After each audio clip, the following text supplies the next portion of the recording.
Kalimera, Kalispera, Kalinichta. No matter where in this wild and wacky and sometimes wonderful world you might be, thank you for making the Highbury Squad part of your day. We are a couple days closer to the Arsenal being back, playing proper football. But before then, we are launching our new show, which I promised you in the summer. It is the premiere of Dickie Bow Thursday, and I couldn't think of a better wingman for this one. Let's have some fun and let's enjoy and keep the legacy going. Let's rock and roll, squaddies.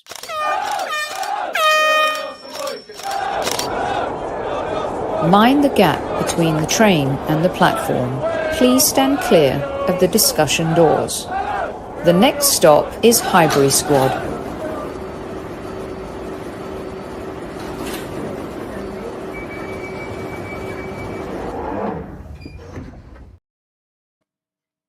Hello, hello, hello. Now, I know this is not normally a day show, but we are introducing a brand new series, which we talked about in the summer, the Dickie Bow Thursday Show. It seems totally appropriate to do this. So for those of you and many of you who will be listening on replay on audio, thank you so much for joining. For those of you who are able to make it live, thank you as well. I couldn't think of a better wingman for the premiere of this show, and he looks good. Wait till you see this dapper gentleman, everyone. Lee Judges, welcome back to Squad Central.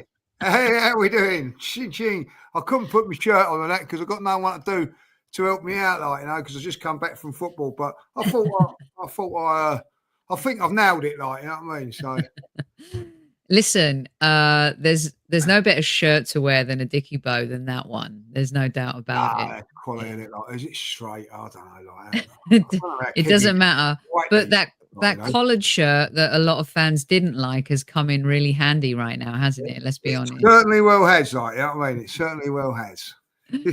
Well, thank you for joining. How was the match? How did you do? Yes, we won tonight, like, you know, so well pleased. So, you know, yeah, nicked a couple of goals as well, like, you know, it's only 6-a-side, but it was cold, so gee, it was cold, like, you know. So what's happening? I'm hearing that it's very cold where you go. -1 at the it was over there. It was cold. I had to put my hat on, I tell you, like, you know. It's now 0 degrees now, so it's gone up a degree. So, you know, there you go. Did you play wearing gloves today? Absolutely. I was always a glove man, like, you know, cold hands, warm heart, you know, that's what I used to say. I really suffer from cold hands, so I see. I always wear the gloves. And you know what? I'm going to say this now. Thanks to Patrick Vieira, he made it acceptable because he was a tough character, but he wore gloves. You know what I mean? So listen, if Patrick could wear gloves, I could get away with it when I was playing then, and that's what I did, like, you know. I love it. I love it. Oh, brilliant. Good evening, Ian. Good evening, Tammy. Good evening, PW. Good evening, Carol. Good evening to all the squaddies in the house. Good evening, Alison, and everyone who has joined. Listen to the end because we're going to be giving away a whole bunch of stuff. Now, I reached out to Lee for the premiere of the Dickie Bow Thursday Show. And listen, I know that for a lot of you, it's very difficult to be coming back to certain shows. But it is our determination to keep the legacy going. And in the summer, I was talking to Ty and also Kyle and Lorna, Kevin's sister, about how we can keep the legacy going here on Highbury Squad. And, you know, the perfect way for me was to do a show on once a month on Thursdays with a really special guest where we mix it up a little bit different, take ourselves out of tactics and game predictions and all of that stuff, and talk about some fun stuff pertaining to Arsenal and dressing as the man would. I think he'd be proud of me today, Lee. He would be. I'm decked out. And I'll tell you what, he got away with it and all looking dapper in a bow tie, didn't he? Whatever bow tie he had on, he always looked the part. So he did. Yeah, he did. He totally did. You couldn't really follow him on that. He had to be sort of him on his own sort of thing, like, do you know what I mean? I remember when we done the thing at the Hippodrome, it was a Thursday, and he was yes. You know what I mean? Out. Wow. Yeah. As smart as anything, like, you know. So I thought, well, listen, you're not doing too bad here. Yeah, I don't look too bad here. Like, Super Kev would have been proud of that one, I think, like, you know. So yeah, there you go. I think he definitely would have. I ain't got it straight. I ain't got it straight. I ain't got the I don't know. There's something kind of cool though when a guy's wearing his bow tie just a tad crooked. It to me it signals a little mischief, you know? And you are definitely full of mischief, Mr. Judges. I'd like to think so. I'd like to think so. In a good way, in a really good way. Yeah. All right. So let's get on with this and listen to the end because we are going to give away some really good stuff. And Lee is going to, in a week or two, be a judge on a very big competition. So listen to the very end on that one. All right, let's rock and roll. So I reached out to Lee and I said, you are hosting a black tie dinner and you get to invite 5 of the current Arsenal squad and 2 players from any era. And I have to tell you, I was really surprised by one of his players from any era. So I'm looking forward to what you guys think about that. Lee, who is your first guest at your black tie dinner of this current squad? And you're going to tell us why. I have chosen Benjamin White as my first player. I've got to say, I absolutely love him. There's something about him that I really, really like. I love all the skullduggery. And I'd just like to talk to him about all of that sort of stuff. And I just got a thing that he'd be a really interesting guy to meet. And and I just really like it. You know, I would have to say now that he would go down as my all-time favourite right back. You know, if you've done as an all-time favourite, not the best, but all-time favourite. Favourite's different from best. Yeah, it's different. Like, you know, I would put him up there. Like, you know, I just really like the guy. I really like him. I can't put my finger on it. Why? I think it is the skullduggery. I think it really is. I like that myself, and that's why I've chose Benjamin White. Yeah, I also think so. I found this picture. All right, he doesn't really have a lot of black tie pictures, so there are some folks in here. Of course, that's his beautiful wife. And then I thought this is the closest picture I found to another bow tie. yeah. It's things like that, Soph. You know what I mean? It's things like that.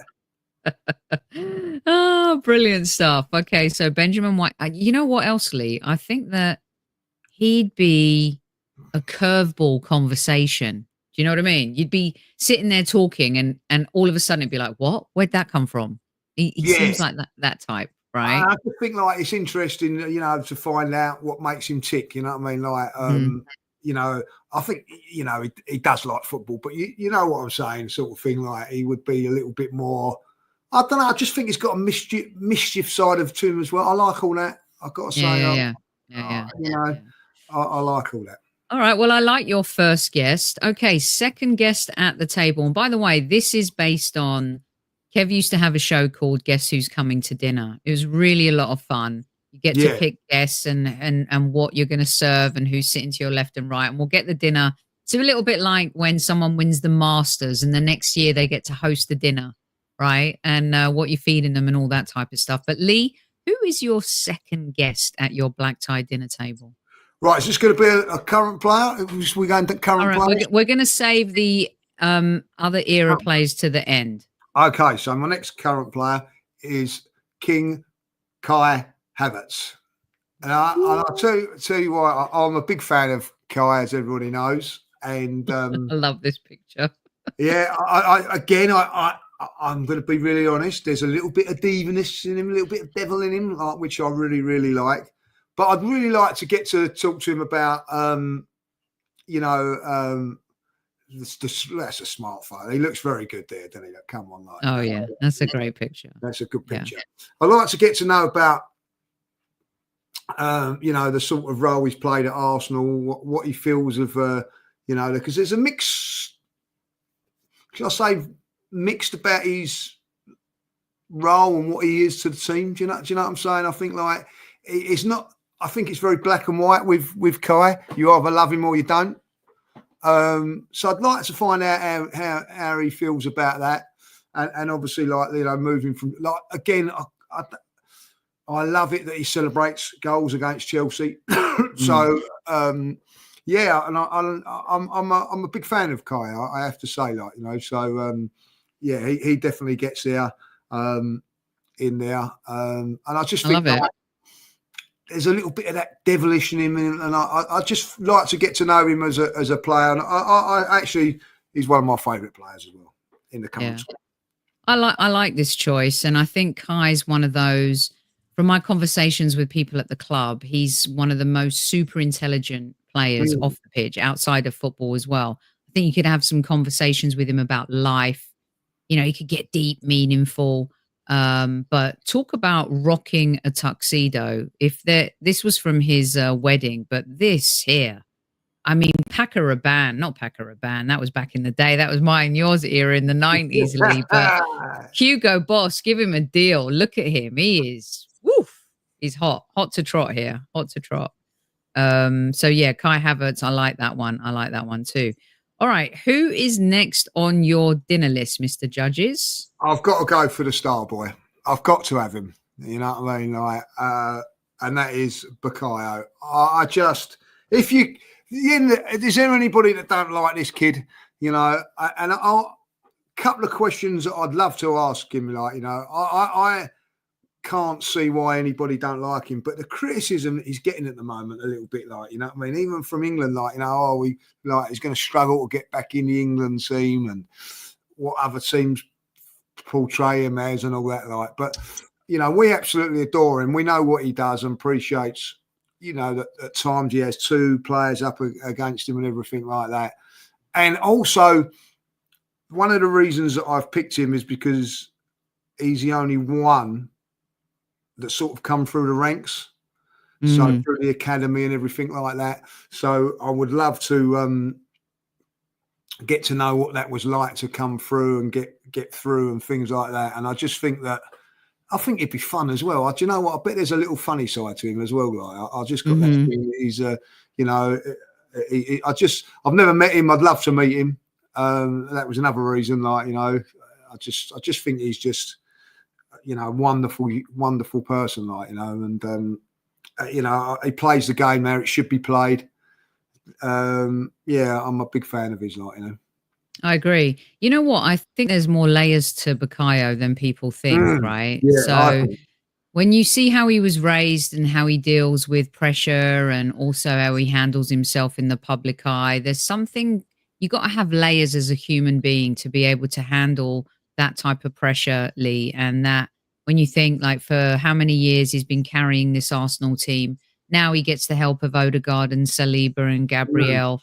But to kind of take on that baton, and also, let's be honest, these conversations right now about Madueke versus Saka in England, it's just really ridiculous and so disrespectful, in my opinion, mate. That's the thing. It is disrespectful to him as a person and ability. Like, you know, I was very fortunate when I sat next to his brother and mum and dad for a little while, for a couple of seasons, like, you know, and they were just lovely people. And you're just a lovely, genuine family. They follow him everywhere, you know. They go all the games. I've seen. I was out in Munich last year, and I see them. And even when they see me, they always say hello and all that, like, you know. They're just lovely, lovely family. And I imagine that he's like that. But I'd imagine that, you know, some of the disrespect that, yeah, like, you know, pundits have said about him, and you know, ex-professionals, and, you know, obviously like that idiot on TalkSport, you know what I mean? You know, but I know, I get that why Adrian Durham's done it, to try and get clicks and things like that. But, you know, don't do it I don't think he deserves that. I really don't. I'm a big fan. Big fan. Yeah, and, I agree with you. I totally agree with you. People forget, and it's just to create dialogue and conversation. But Henry Winter said it on our show about 2 weeks ago, Lee, when whether you're Tuchel or Carsley or Southgate, and you're starting your team sheet for England, Bukayo is the first name on that team, considering what he's done over the last few seasons. All right, so we've got Bukayo at the table. We have Kai Havertz at the table. We've got Benjamin White at the table. There's two more spaces for the current squad. Who is sitting next to you or one of the other guys? I think this guy would sit next to me as Evans, and I'm gonna say this. This is very, very hard to leave out a few of these players as well, because there was a certain few players that didn't get in there. But I'm going to say it now. I think he's probably my favourite player at Arsenal now, and he's only been there a year. It's just the way he does it, the way he conducts himself, the way he just gets it all. He gets it all, and that's Declan Rice. I just think he just gets everything about being a professional footballer. I've loved the way he's settled in. I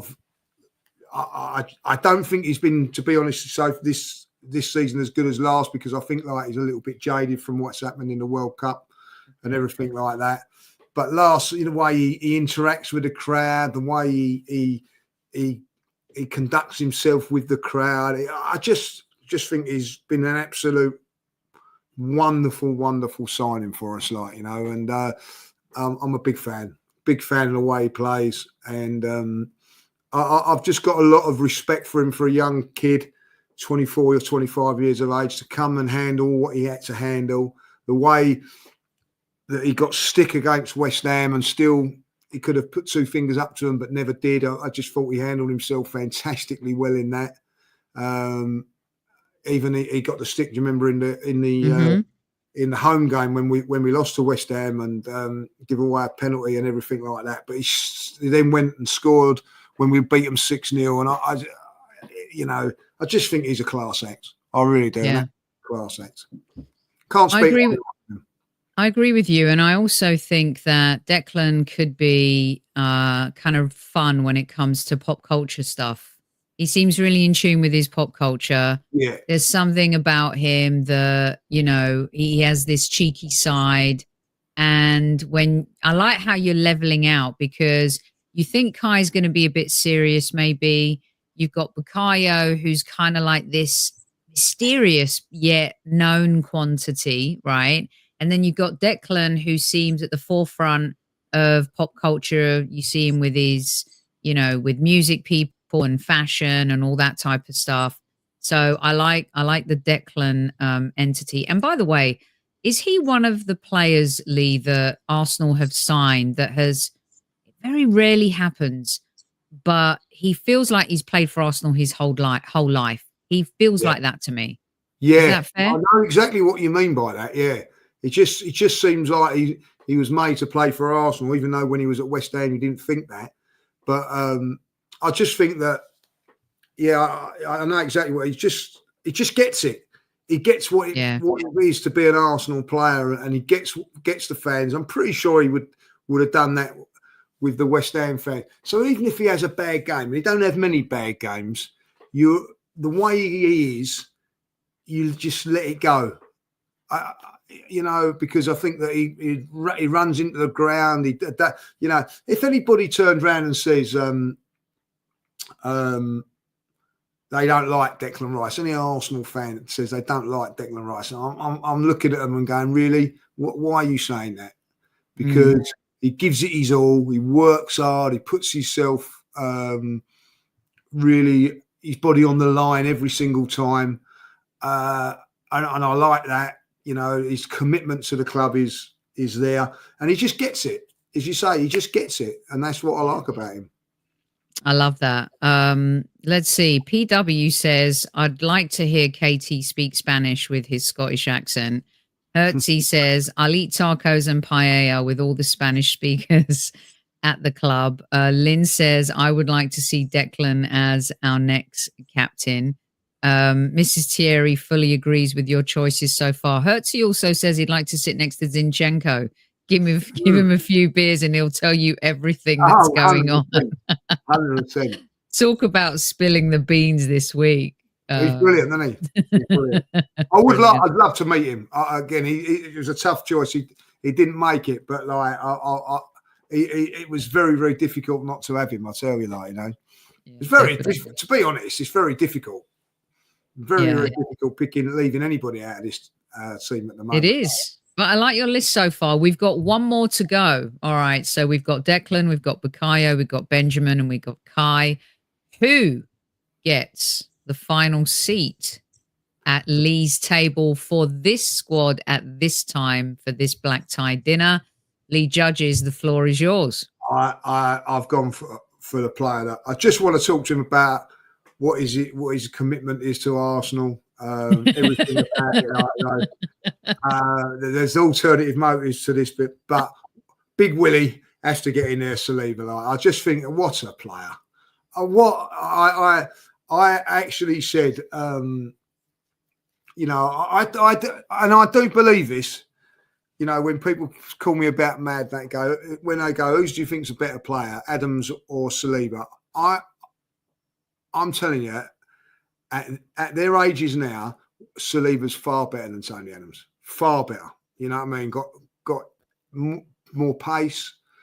Is a better footballer than Tony Adams. Not as hard and tough and all that. I know. And the longevity of Tony Adams is legendary, as we know. But I don't think I've seen a better player than Saliba. David O'Leary was very, very good when he was younger as well. Whether he goes on to be as good as Tony Adams, that's another debate. But I just think that this kid, there's not many players that I've been in awe of straight away when I've seen them. And I see him on that tour in America when I was in Orlando, and I thought, wow. And you've seen quite a few, Lee, over the years. I've seen loads come through, you know what I mean? The two of the greatest young kids that I've seen come through and seen their debuts, Tony Adams and Martin Keown, they never got the wow factor that he has, in my opinion. I just could not believe how good this kid was. And I just felt that he was an unbelievable player. And I'd just like to get, that he supported us. I think, again, there's a little bit of a devil in him, a little bit of a character in there. Mm-hmm. And, I'd just like to talk to him about his journey and to say, does he realise, he must realise that how good he is or how good he could be as well. I just think if he the world's his oyster, I think he can be as good as he really wants to be. Hopefully it's with Arsenal. But I just think what I like what you've done, Lee, is that you are sacrificing maybe someone that you would like at the table to get intel, to find out, are you staying, mate? Are you going to Real Madrid? What are you doing? What are you thinking? You could be a legend. We'd have you for the rest of your life here.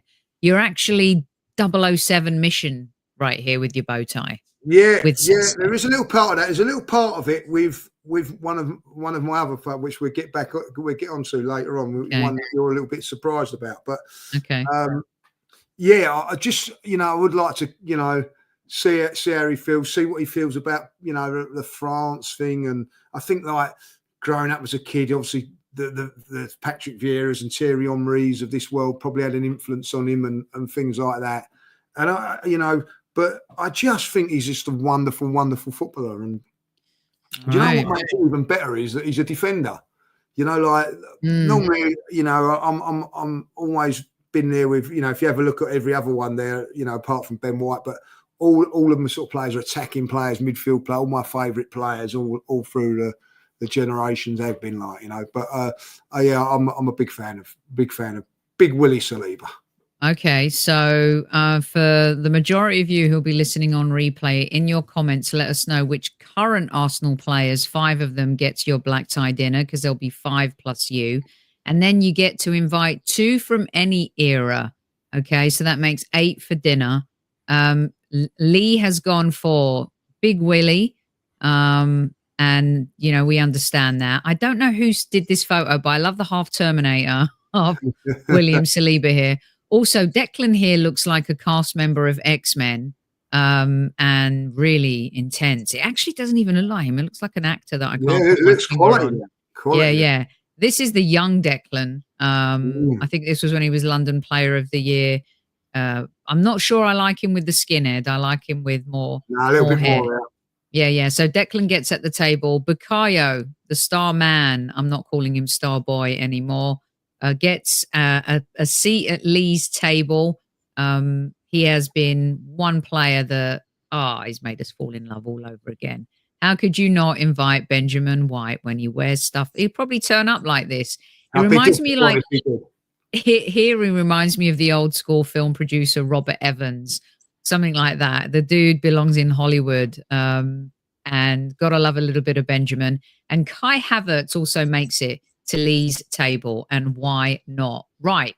Now Lee's going to share with us the 2 plays from any Arsenal era that get to the black tie dinner. I absolutely 100% guessed one, but I did not guess the other. Judges, over to you. And listen, I'll go with the obvious one, like, you know, and it's Charlie Nicholas. It just has to be there, like, you know. He's my favourite Arsenal. Look at him. Just has to be there, like, you know what I mean. Look at his face here, Lee. Look at that. And like, very, very fortunate that I've got to meet him as well, and wasn't disappointed. Just a lot of players, a lot of how can I say it? A lot of men my age or in and around it will always say, "Oh, Charlie Nicholas was up there." Like, do you know what I mean? Growing up, like, he has to be one of the favourites. You know what I mean? And he was. The hairstyle, everything about that. Like, he's a great, great guy as well.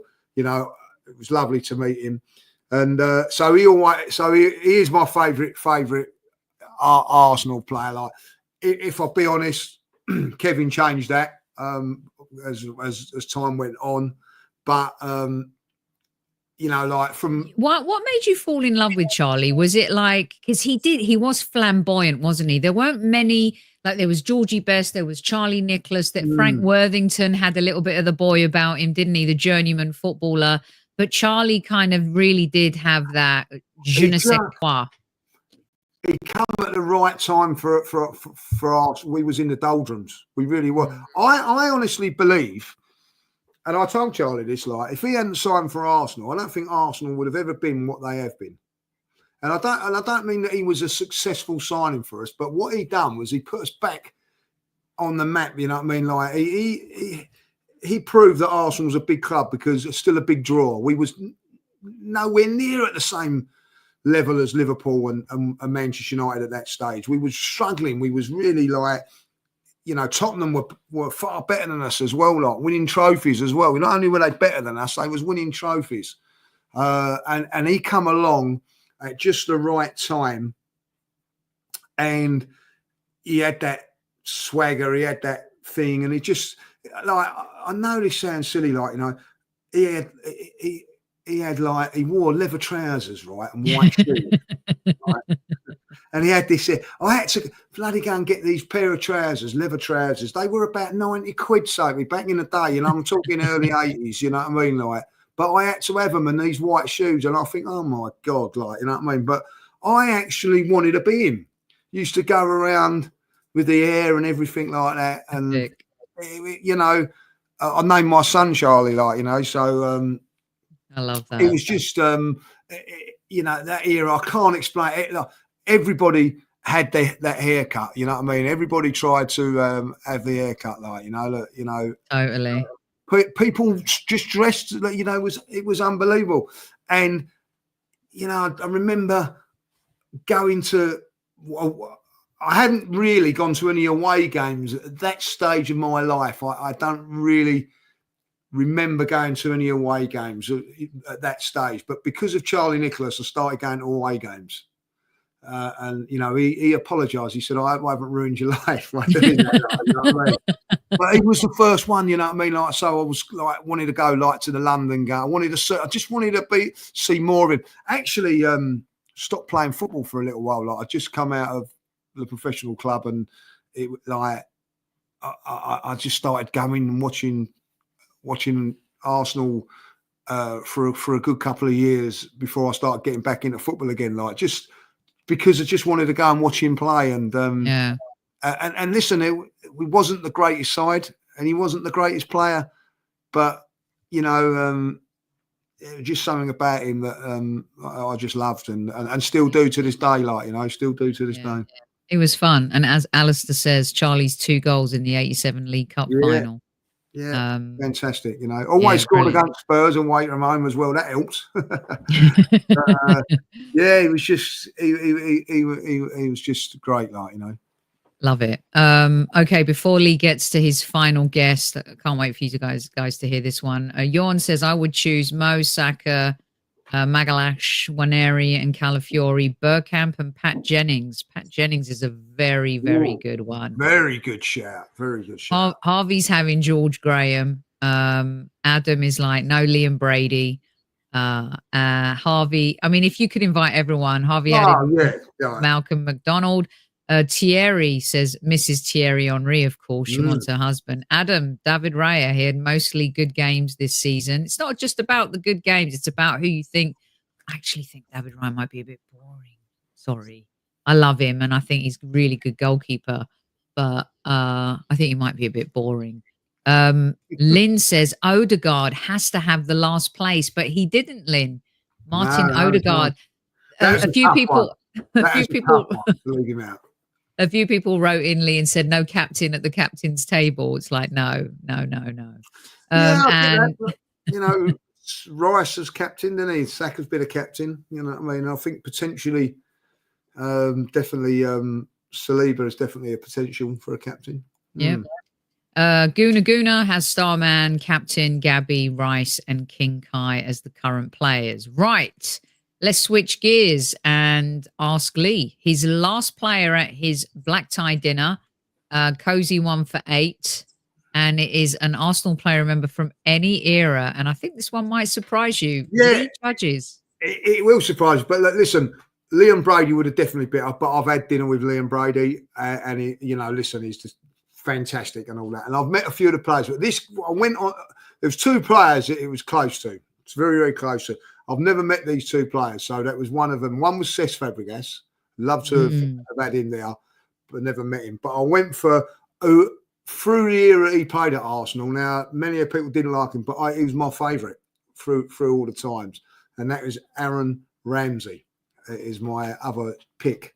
Now, people will be a little bit surprised about that, but I was a big fan of his. Look, Evgeny called it. How did you guess Ramsey? Who called that? Evgeny said Ramsey and Ramsdale. I don't think.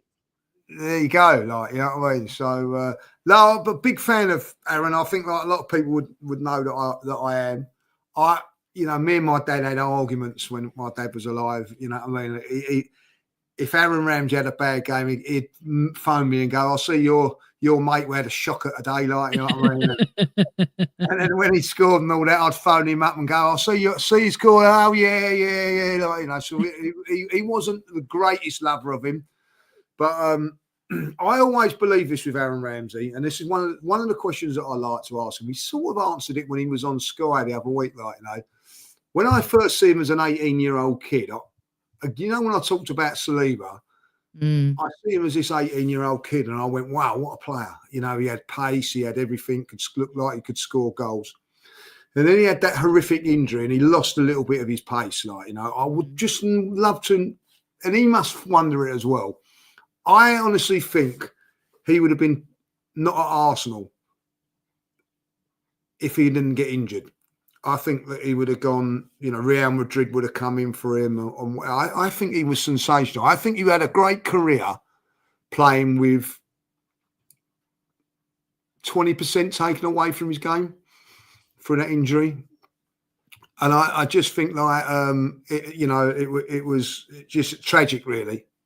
Tragic, really. But the other reason I would like to sit there and talk to him is because over his career, he had seen it all with the Arsene Wenger toxic stuff, the good stuff, winning things and all that. And I would love to have just got into somebody's head, what it was like from the inside looking out.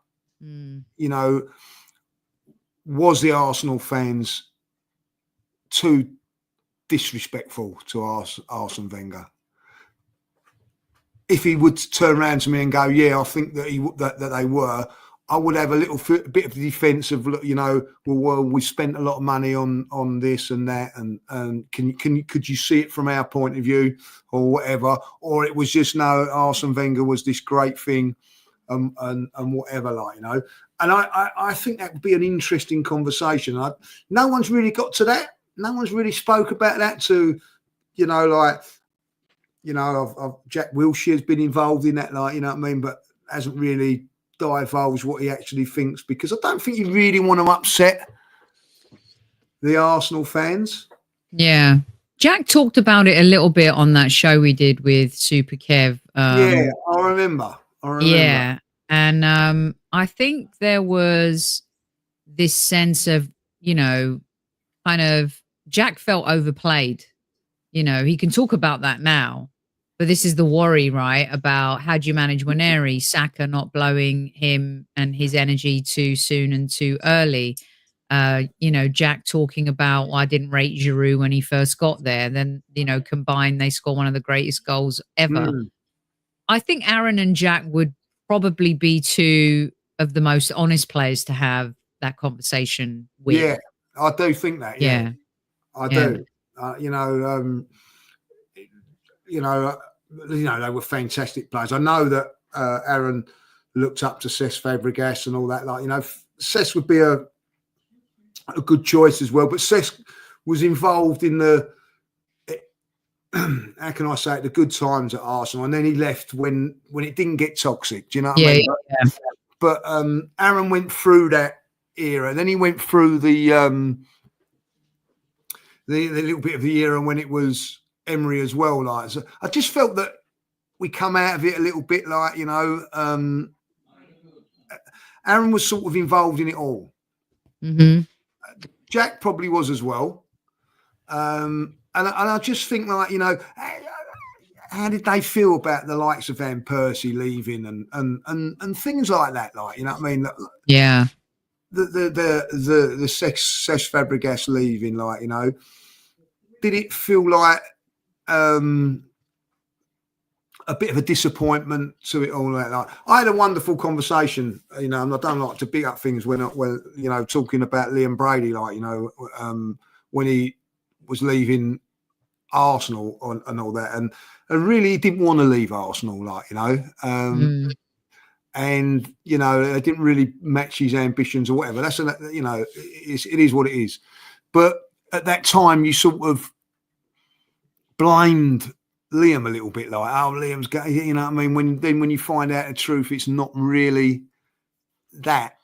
And I just wonder if it was with those guys when they see these players leaving, you know. It's because, you know, we both, Kev regrets leaving Arsenal in a lot of ways, right? He regrets not giving it a bit of a chance with Wenger and stuff like that. Jack Wilshere told us too. He goes, you don't realise what you have until you go to another club.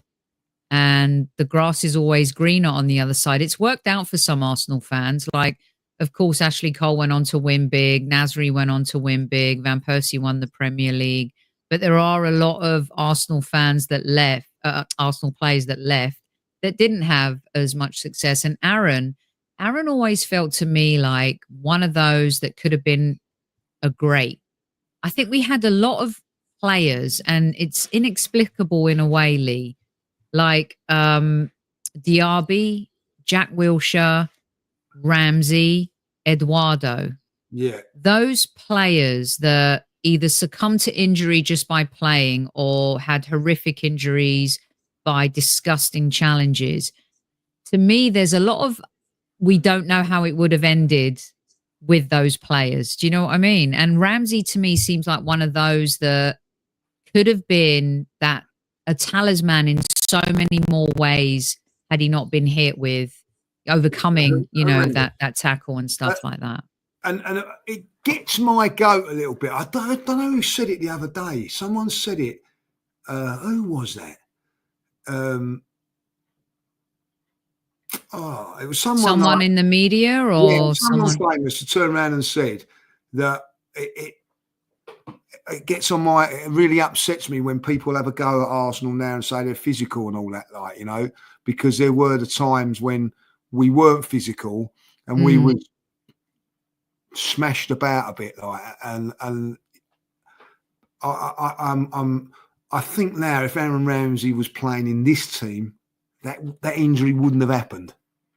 Because it would have been more protected. It'd have been more protected. Like we wasn't protected by the FA. We wasn't protected by the referees. They were and our own players. We weren't willing to get stuck in. No, really. We had players we didn't have that thing that we've got now, and you know, and we lost so many talented players. You know, you don't realise how good a Diaby could have been. You don't realise how good Eduardo could have been like. And if these players would have stayed fit, Jack was never one that I don't think was ever done. I think he had a nasty tackle against Man United, if I remember. I don't think that he got that really nasty. No, I think his issue was not that he was overplayed, but he's talked about he played through a lot of injuries. Yeah, I think that he come back too soon with trying to push him forward. And I get that, and you know, listen, he was a wonderful player. Don't get me wrong, but it weren't a career-threatening injury that he had, and that career-threatening injury that we got, that Aaron got, and Eduardo and Diaby were because teams were right. Let's put it on them. Let's put it on the Arsenal, like, and everybody said, "Oh, like we got this soft underbelly." You know what I mean? Like, oh, that's it. You can get at the Arsenal, and it was like it was. What's the word? Like a badge of honour if you smashed Arsenal up, like you know what I mean? Like, right? We were targeted. Yeah. Now we're no, we're rough and all that. Oh, they've got a disciplinary issue. Anybody turned around, stick your disciplinary issues up your jacksie, because you didn't say that 15 year or 20 year ago when we was having players getting their careers nearly ruined and all that. Like, you know? So bring it on that we are like that now, like, you know, and. And I just feel that, like, for me, it was a massive regret about Aaron, because I do think that he would have been such a good player. Like, you know, he lost that yard of pace. Look, listen, he still had a fantastic career. He was still fantastic for Wales. But there was, even when he had those great seasons, you know, the great season when he scored lots of goals, his body broke down. And he was actually saying on that Sky thing, you know, his body... He had to change all of his body around to carry on playing. And I think that affected him and everything like that, like, you know. So, yeah, that's one of the reasons. I think, like, he was in an era where Arsenal weren't great. We had a lot of issues at Arsenal at the time, you know, like following the Arsenal weren't nice because it was very toxic in the stadium and all that. And I'd like to just find out if the players were aware of that. They must have been. And I don't think that players like Aaron and Jack get the recognition that they deserve, really. Like, you know, Theo Walcott doesn't to a certain degree. Theo gets a lot of stick, and I look back at him, I think he weren't a bad player, you know. Listen, Mike Hertz just mentioned him in the chat as well. Theo, when you look at his appearances and the amount of goals that he scored for the club, Theo was, I think everyone was expecting Theo to be Gareth Bale, and the comparison was kind of stupid. But really for us, when you look back, hindsight 2020, Theo was a very important cog in that Wenger wheel at that time. Yeah, he was. And I'll tell you another good player that didn't quite hit the heights because of injuries, and I thought was a wonderful player, was Oxlade-Chamberlain. I thought he was a fantastic footballer. But didn't hit the heights because of injuries and whatever. He was in that sort. They was all in that sort of era, like, you know, and you know, they didn't have the defence that they should have had, like, you know, to their. I just don't think that Arsene got it right with the balance of getting a couple of nasty people in there. Like, he had it with, you know, like if Patrick Vieira was playing. Tony Adams, Sol Campbell, Edu, those sort of guys. I don't think Aaron would have ever got. Really, the dirtiest player we had at the time was, and everyone has a go at me the way I pronounce his name all the time, was Coquelin. He was the one that kind of, you know, to maybe his detriment a little bit. But like when you look at those, this is a whole other show, by the way, Lee, that you're going. No, but listen, who makes like Theo, Aaron, Jack, Diaby, Eduardo? Like, do they make this team today? I think Aaron would when in his prime. I think we're crying out for someone that goes third man running. You know what I mean? Like, and gets in on the third. You know, like we don't have no one really from midfield on one-on-ones, do we? Do you know what I mean? Like, when was the last time we had a midfielder go through one-on-one? And I mean a midfielder. We don't have them. It's not done. I don't think that's happened since the Sanchez. It's been a while. It's been a while when you have a look at it, like, you know. But that's what I think Arsenal sometimes cried out for: someone that midfield player that goes beyond the striker, gets in the box late, and things like that.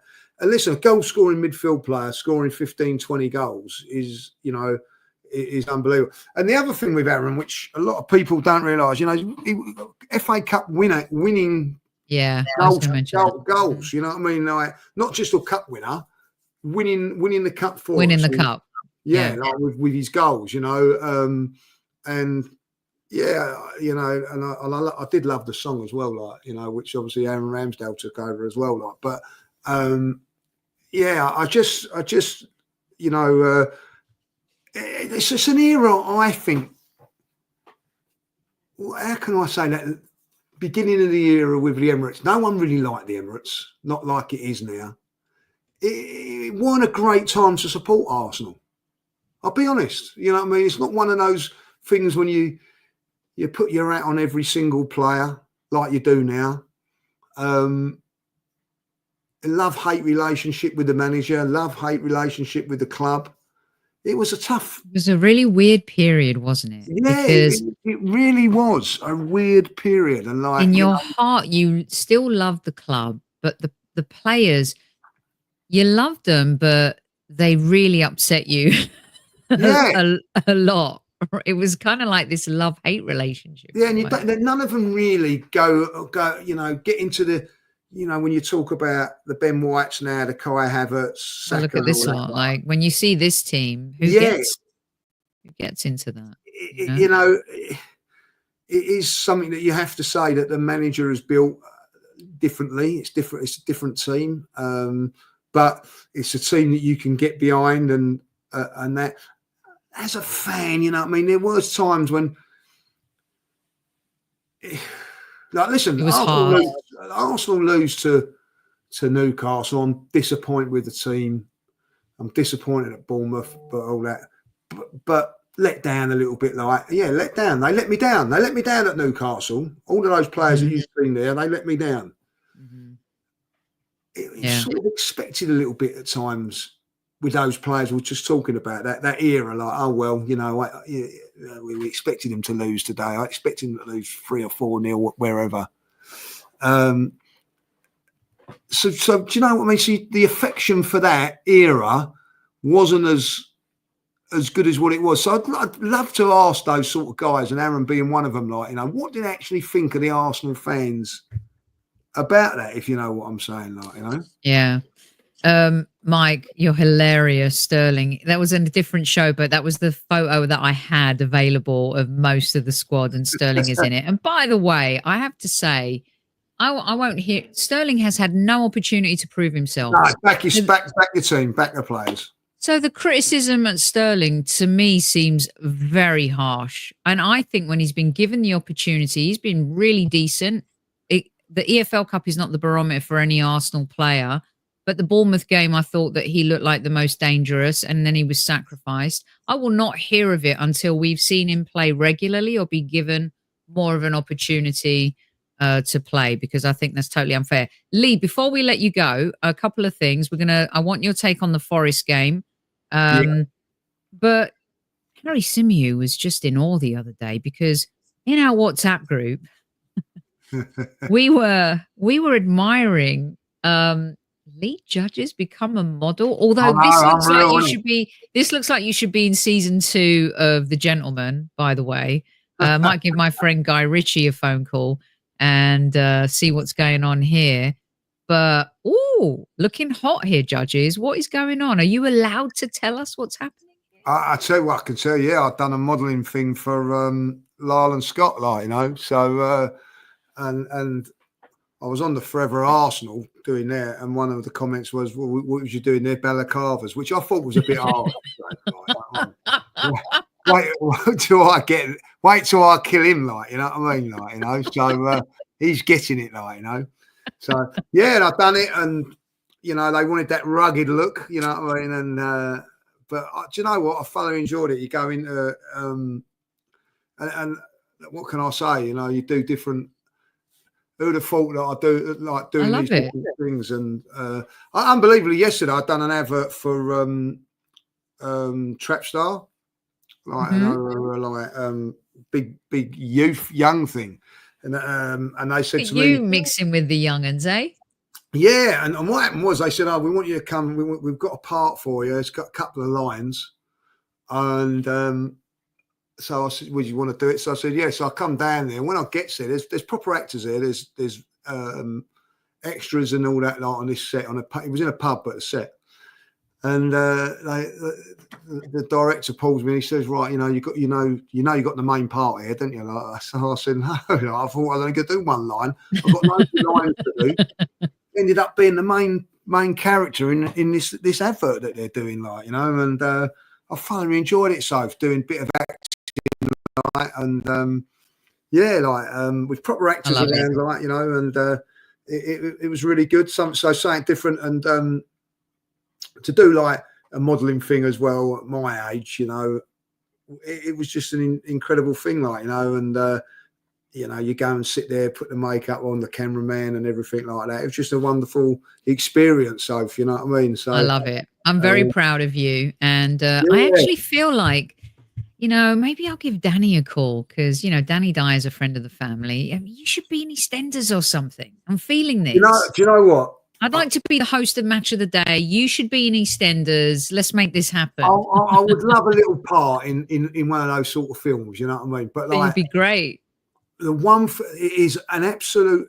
It's very, very difficult, and I admire these people, and they learn their lines and act at the same time and everything like that. It's really hard. I kept messing up my foot. What and then that sounds sick because this actor was telling me yesterday, it's all on little things that you have to do. Like, so I have to start. I start the scene off. The scene that we do, I have to start it off with. So I'm the first one that comes in. So they go. Remember action. your line? What's your line? So the first line was, I tell you, was like, because they yelled turning, and that's when the cameras roll turning. Yes, I can't do it now. Like, they're getting right on my nerves, or something like that. I had to say, this firm from West London, like, you know, which is the firm that they actually come from West London. And I was sort of playing a hooligan sort of thing, like I just said, play yourself, really. So then I go like, well, how it goes is like, so I turn around and say, getting right up themselves and everything like that. I think they're the dogs, and they're amongst a lot of them, like, you know. And he says, "Oh, what would you do?" I said, "Well, if they come in here, I'll show them what a proper firm is, like that, like, yeah." And what happens then is that these young kids come in with all the gear on, like, opens the pub door, then the pub goes silent, and they come in, unzip their stuff, show all their gear, and I'm then with the pint of lager going like that, shaking it like I'm scared and all that, like, you know. And then like they walk out and all the mates round there like start mocking me, go, "Oh yeah, you really told them, didn't you?" Like, yeah, I mean, like that. So it was very clever how they do it and all that, like. And I ended up having about 4 or 5 lines to this. I actually took one of the lines away from me because it was too much. I'm not like to give it to one of the professional actors, like, you know, and to learn your lines and then get this great performance that they do as well. However they do that, you know what I mean? So listen, it's an art. It's an art form. So you got to imagine it. So they go like, so I know what I've got to say, and they go action. I can't think of the line, like, but once I'd done once I was in it. And then I knew that my next line, I never got that one wrong once. Then the next line come, they'd say something, and I go in the end, I go, "I'll show you what a proper firm is," like that. I could get that one off to a T. I got everything off to a T. But that first one, but honestly, they have to go right. They do it in a long shot. Then they have to do it. Yeah. With you, different cameras. Closer. Then they have to do the other actors all cut. So you do this scene 20 times. 25 times, and that first line I found difficult every single time Like, Well, listen, Lee, as you know, my background is film. I've been on a lot of sets watching some A-listers. Sometimes, they'll go blank, they'll deliver the line, but the Stanley Kubrick, the great Stanley Kubrick, 2001 Space Odyssey, who did Eyes Wide Shut, I think he made Nicole Kidman and Tom Cruise do this one scene in the bedroom 172 times. You could do with Stanley Kubrick, you could just one day on one scene, So sounds to me like you held it is. And then as time goes though, like you do more of these, it'll become second nature.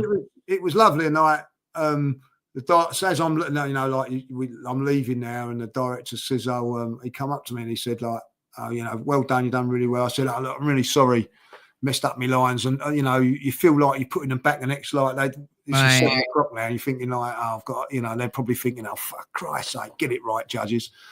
And he went, no, he goes, you was brilliant. He goes, and I tell you what, you've got a talent for it, like, so you want to keep trying to do it, like, So it was very nice for him to say. He didn't have to say that. You could have said, no, you're fucking useless, and that was the end of it, like, you know what I mean? He could have said, don't give up your day job, but he didn't. So it was really, it's fantastic that I'm so fortunate, Soph, to be able to get these opportunities to do these. You deserve them. You deserve them. Well, and you've lucky. Got like a fun character and stuff like that. And I actually have a script that I think there'd be a part for you in that. That's really, really great. I love to. So we're having fun here as well. Isn't it nice to not talk about tactics or who's starting on the left or right? Sometimes, Lee, I love all these isn't it? things. I love it all when you don't have to talk football all the time, like, you know what I mean?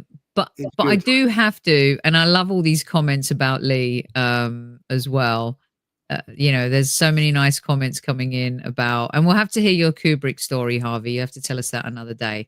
But Lee's one of our favorites. And you know what? If I don't ask you, all the people that are going to be listening on replay will be like, I can't believe she didn't ask him about the Forest game.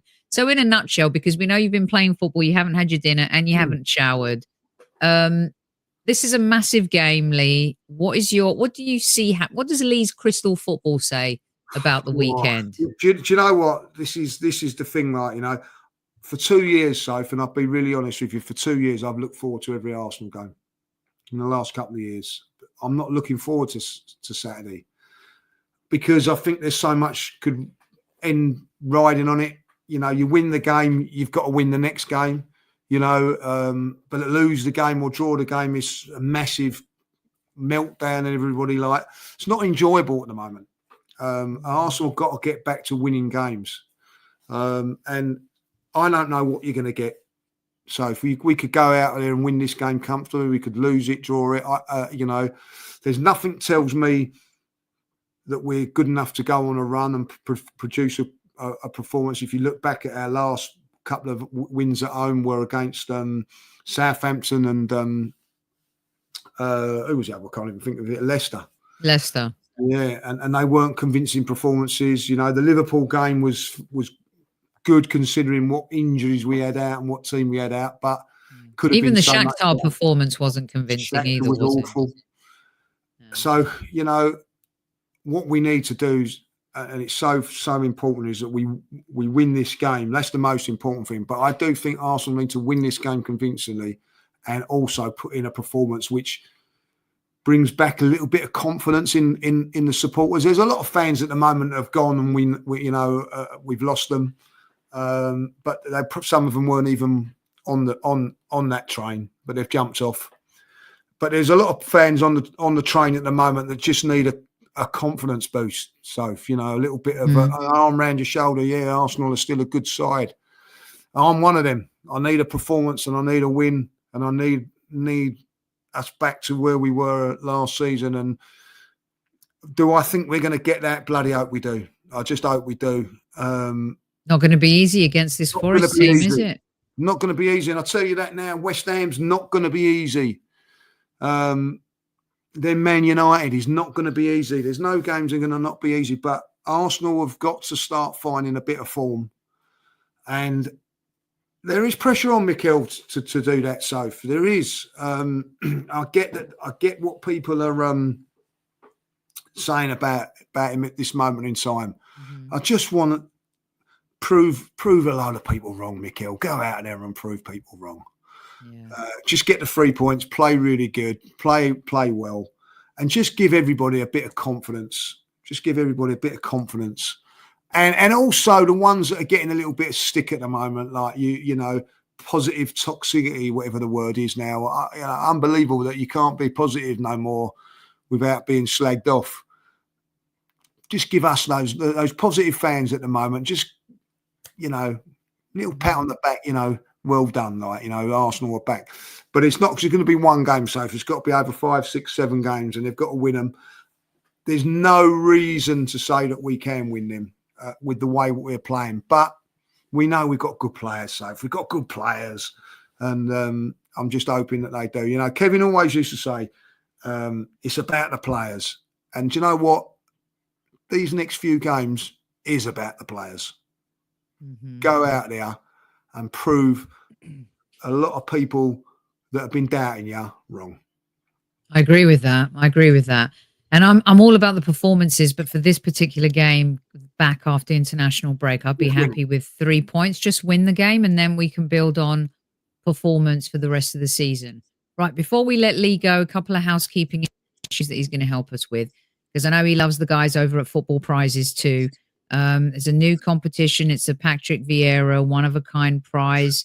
It's a custom-framed Arsenal shirt signed by the Invincible himself. Plus, you have the opportunity to win other prizes. You can see some of the players mentioned there. Brilliant stuff. Go to footballprizes.co.uk. Get your ticket. There's only 600 and it's $3.95. And think about how you can build up your memorabilia collection with really affordable type of stuff. So please go over to Football Prizes, and you can also follow them on Twitter here.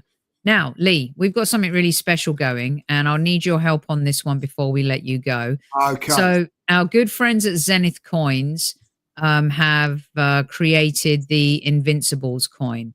The squaddies get 15% off if they use code SQUAD15. And this is the beauty that is the Invincibles coin. It needs white gloves. Look at that.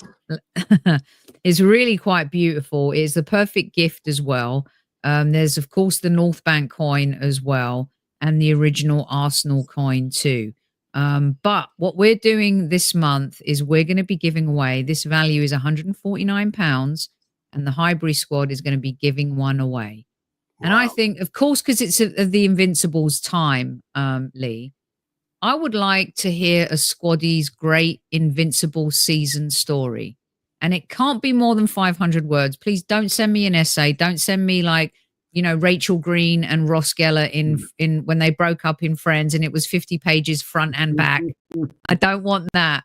Just maybe 500 words. If there's more than 500, I will not read it. And I want to know your greatest story from the Invincible season. Wow. It could be funny, it could be sad, it could be whatever. And you got to send it to the Highbury Squad at gmail.com, the Highbury Squad at gmail.com, and you will win. Whoever has the best story will win the Invincibles coin collection. And Lee is going to help us choose the winner. Oh, I would love to do that. Can I I'll tell you my story. Can I tell you which is a sad one? Yeah. It's a sad one.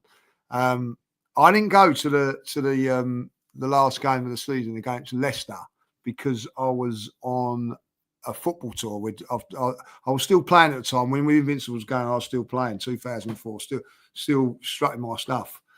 And we was on a tour to Bournemouth. So I watched it in Bournemouth on the Saturday morning. And Saturday afternoon, we was all playing like crazy golf in Bournemouth. You know, like if you've ever been at Bournemouth, it's the big green and there's a crazy golf. And my brother phoned me up and said to me, what time are you home? And my brother never phones me, like to say what time you're out. So I said, probably about 6, 7. I like, you know, playing this game of golf. I was winning at the time, by the way. And I ended up losing, coming about third in this. But it was playing in my head. Well, what's he run me for? Like, you know what I mean? You know, not like my brother. Anyway, gets home and 6 o'clock or 7 o'clock when it was. And the Darren rings me again, my brother. He said, "Oh, like, you know, you're home and he goes, I've got to tell you, like, you know, some sad news that my nan had passed away, like, you know what I mean? The day of the Invincibles, like, you know, so it was one that with that thing. So I always have that wonderful memory now, even though it was a sad day for me, you know what I mean? Like that Arsenal won it on that day, and my nan, like, you know what I mean? So she waited to the Invincible. She waited to the Invincibles won. And then, like, she was, you know. So that's my little. I'll be in for a chance. I'll be in for a chance. Do you think winning it? I'll be in a Definitely, definitely. Well, if you're going to be, because you're our judge, right? You got the gavel. Yeah, so I like maybe we'll let you enter another one. Yeah, I like that. I want some fantastic stories. Got to be about the Invincibles. Definitely. So email us, the Highbury Squad at gmail.com, the Highbury Squad at gmail.com with your best Invincible season stories. Happy, sad. We don't care. We're a family here. You let us know what it is. And myself and Gianni, as Kev used to love calling him, will pick the winner. And just before we go, so I've got to say, big up to Ty scoring for Sheffield United against Sheffield Wednesday. I jumped up. Like, it's great, wasn't it? I was so emotional because part of me, I couldn't share it with Kevin because we would have shared that, you know what I mean? Like, but what you know what I mean, to go on, you know, me and Ty message each other quite a lot, like, you know. Thankfully I got that connection with the guys, you know what I mean, because of, you know, like Kevin, and big up to him for scoring against Sheffield. And they were singing the song. I don't know if you've seen it. It's in the pub where I love that. And he's on FaceTime. And it actually is him on FaceTime. It is him, because I said, I need that confirmed.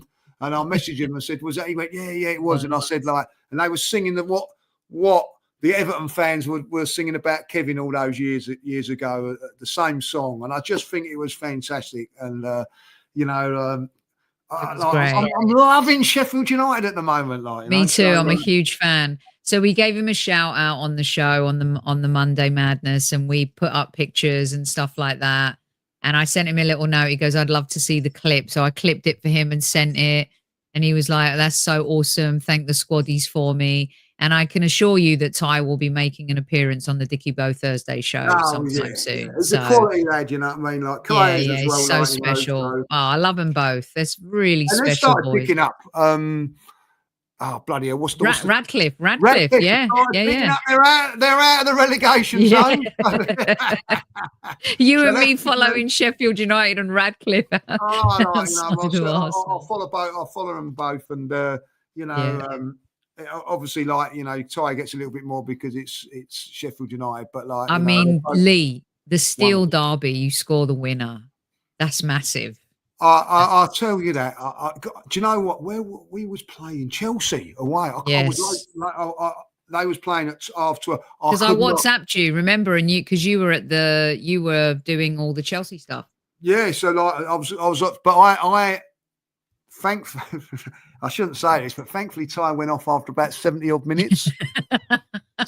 So I could leave, but I weren't leaving until, if it had stayed on, I was, you know, when I know this is horrible, and you know, there's a couple of the guys, you know, the funeral that play for Sheffield United, so that we have some banter with them and everything like that. But I just wanted it to be 1-0. I just wanted it to be 1-0. Yeah, don't get a second. Let him have that moment. No, I just desperate for that. And like, I was on the train going to Chelsea, and it finished 1-0. Like, oh yes, I was well pleased that it finished 1-0. Brilliant, because I just wanted it to be for him, and it was, and I just, like, you know, it was just a very emotional thing. So well done, Ty. Like, you know what I mean, following in your dad's friend, and to get the winner against Sheffield Wednesday. And do you know what? I've got nothing against Sheffield Wednesday. I really haven't. Like, you know, no. But You know, we kind of do now, though. we kind of do.